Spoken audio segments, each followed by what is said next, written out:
নমস্কাৰ প্ৰিয় দৰ্শক, প্ৰজ্ঞান ইউনিভাৰ্ছ চেনেলত আপোনালোকক সকলোকে স্বাগতম জনাইছোঁ। আজি আমি লৈ আহিছোঁ কন্যা ৰাশিৰ জাতক জাতিকাৰ বাবে 2025 চনৰ ছেপ্টেম্বৰ মাহৰ মাহেকীয়া ৰাশিফলৰ বিষয়ে আলোচনা কৰিম। এই মাহটোৱে আপোনাৰ জীৱনলৈ কঢ়িয়াই আনিছে কঠোৰ পৰিশ্ৰম, সুযোগ আৰু সফলতাৰ এক আচৰিত সংগম। আৰম্ভণিতে প্ৰত্যাহ্বান আহিব, কিন্তু দিন পাৰ হোৱাৰ লগে লগে পৰিস্থিতি আপোনাৰ পক্ষত যাব। কেৰিয়াৰৰ পৰা ব্যৱসায়লৈ, পৰিয়ালৰ পৰা প্ৰেম আৰু বিবাহ, শিক্ষাৰ পৰা স্বাস্থ্যলৈকে প্ৰতিটো ক্ষেত্ৰতে ছেপ্টেম্বৰ মাহে আপোনাৰ জীৱনত কি পৰিৱৰ্তন আনিব আমি বিতংভাৱে জানো আহক। গতিকে পলম নকৰি আহক আমি ভিডিঅ'ৰ মাজলৈ সোমাই যাওঁ। প্ৰিয় দৰ্শক, প্ৰথমতে জানো আহক কেৰিয়াৰ আৰু চাকৰি। কেৰিয়াৰৰ ক্ষেত্ৰত কন্যা ৰাশিৰ জাতক জাতিকাসকলৰ বাবে 2025 চনৰ ছেপ্টেম্বৰ মাহটো অতি গুৰুত্বপূৰ্ণ হ'ব। মাহৰ আৰম্ভণিতে নিয়োজিত জাতক জাতিকাৰ কামৰ বোজা বৃদ্ধি পাব পাৰে। আপোনাৰ ছিনিয়ৰসকলে আপোনাৰ দক্ষতা পৰীক্ষা কৰিব আৰু আপোনাক অতিৰিক্ত দায়িত্ব অৰ্পণ কৰিব পাৰে। এই সময়ত ধৈৰ্য আৰু সংযম বজাই ৰাখিব লাগিব। যদি আপুনি এই প্ৰত্যাহ্বানক ইতিবাচকভাৱে লয়, তেন্তে আপুনি কেৱল সফল হোৱাই নহয়, আপোনাৰ কঠোৰ পৰিশ্ৰমকো স্বীকৃতি লাভ কৰিব। পদোন্নতি আৰু সন্মান পোৱাৰ সম্ভাৱনা আছে। নতুন চাকৰি বিচৰা ৰাইজৰ বাবে এই সময় শুভ। বিশেষকৈ তথ্য প্ৰযুক্তি, শিক্ষা, বেংকিং আৰু প্ৰশাসনৰ লগত জড়িত ক্ষেত্ৰত ভাল সুযোগ পোৱা যায়। ছেপ্টেম্বৰ মাজভাগলৈকে আপুনি এনে প্ৰজেক্ট লাভ কৰিব পাৰিব যিবোৰ আপোনাৰ কেৰিয়াৰ বৃদ্ধিৰ বাবে এক মাইলৰ খুঁটি হিচাপে প্ৰমাণিত হ'ব। বহিৰাজ্যৰ সৈতে জড়িত কাম কৰাসকলেও লাভৱান হ'ব। বছ আৰু সহকৰ্মীসকল সমৰ্থন পাব। কৰ্মক্ষেত্ৰত আপোনাৰ কঠোৰ পৰিশ্ৰম আৰু সততাই সকলোকে আপ্লুত কৰিব। কামবোৰ সময়মতে সম্পূৰ্ণ কৰক আৰু এলাহৰ পৰা বিৰত থাকক। কাৰ্যালয়ৰ ৰাজনীতিৰ পৰা আঁতৰি থাকক, নহ'লে কঠোৰ পৰিশ্ৰমৰ ফল পলম হ'ব। ব্যৱসায় আৰু ধনৰ সুবিধা আমি যদি চোৱা হয়, ব্যৱসায়ীসকলৰ বাবে ছেপ্টেম্বৰ মাহটো মিশ্ৰিত হ'ব যদিও শেষত লাভজনক হ'ব। প্ৰথম আৰু দ্বিতীয় সপ্তাহটো অলপ স্বাভাৱিক হ'ব। ব্যৱসায়ত উত্থান পতন হ'ব, কিন্তু আতংকিত হোৱাৰ প্ৰয়োজন নাই। তৃতীয় সপ্তাহৰ পৰা হঠাতে বৃহৎ লাভ সম্ভাৱনা দেখা গৈছে। যদি আপুনি আমদানি ৰপ্তানি, অনলাইনৰ ব্যৱসায় বা চিকিৎসা, শিক্ষা, কৃষি, যন্ত্ৰপাতিৰ সৈতে জড়িত, তেন্তে এই সময়ত আপোনাৰ বাবে অতি শুভ বুলি প্ৰমাণিত হ'ব। এই মাহত আপুনি পুৰণি ঋণ পৰিশোধ কৰাত সফল হ'ব। বহিৰাজ্যৰ সৈতে জড়িত ব্যৱসায় কৰা সকলৰ বাবে এই সময়ছোৱা নতুন বিনিয়োগৰ পৰা ভাল ৰিটাৰ্ণ পোৱাৰ সম্ভাৱনা আছে। ধনৰ সুবিধাৰ বাবে বিশেষ যোগাসন কৰক। 9 ছেপ্টেম্বৰৰ পিছত ব্যৱসায় আৰম্ভ হ'ব। বিনিয়োগৰ সিদ্ধান্ত 15 ছেপ্টেম্বৰৰ ঠিক পিছতেই হ'ব। 25 ছেপ্টেম্বৰৰ আশে-পাশে হঠাতে ধন লাভ বা ডাঙৰ কথাৰ লক্ষণ দেখা গৈছে। আপুনি পাৰিলে চিন্তা নকৰাকৈ ডাঙৰ বিনিয়োগৰ পৰা আঁতৰি থাকক। অংশীদাৰিত্বৰে কাম কৰাৰ সময়ত বিশ্বাস অগ্ৰাধিকাৰ দিয়া।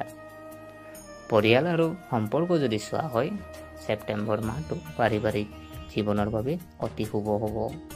পুৰণি বিবাদ আৰু ভুল বুজাবুজিৰ অন্ত পৰিব। ঘৰৰ বয়োজ্যেষ্ঠসকলৰ আশীৰ্বাদ পাব। ভাই ভনীৰ লগত সম্পৰ্ক সুদৃঢ় হ'ব। শিশুৱে পঢ়া শুনাত অগ্ৰগতি লাভ কৰিব, যাৰ ফলত পৰিয়ালত এক সুখৰ পৰিৱেশৰ সৃষ্টি হ'ব।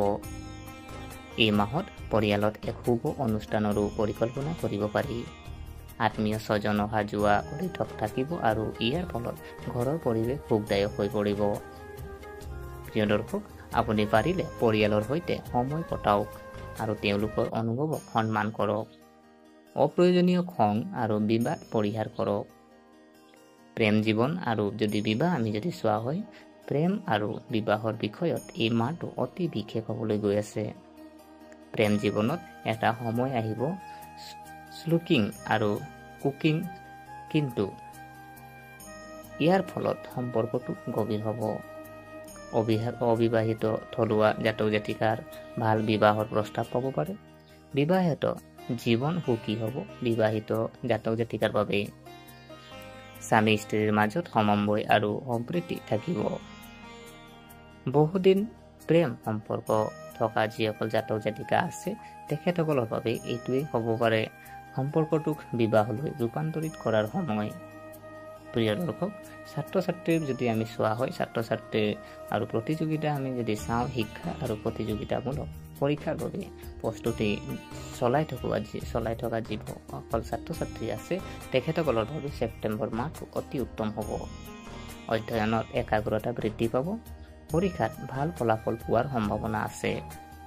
বহিৰাজ্যত অধ্যয়ন কৰিব বিচৰা ছাত্ৰ ছাত্ৰীসকলেও লাভ কৰিব পাৰে ইতিবাচক খবৰ। চৰকাৰী চাকৰি বা প্ৰতিযোগিতাৰ বাবে প্ৰস্তুতি চলোৱা মানুহে সফলতা লাভ কৰিব পাৰে। আপুনি পাৰিলে পঢ়া শুনাৰ লগতে স্বাস্থ্যৰ যত্ন ল'ব। মোবাইলত এলাহ আৰু সময় নষ্ট পৰিহাৰ কৰক। প্ৰিয় দৰ্শক, আপোনালোকৰ যদি আমি ছেপ্টেম্বৰ মাহটো স্বাস্থ্যৰ দিশটো চোৱা হয়, স্বাস্থ্যৰ দৃষ্টিকোণৰ পৰা এই মাহটো স্বাভাৱিক হ'ব। ভাগৰুৱা, মূৰৰ বিষ বা বদহজমৰ দৰে সৰু সৰু সমস্যাই আপোনাক আমনি কৰিব পাৰে।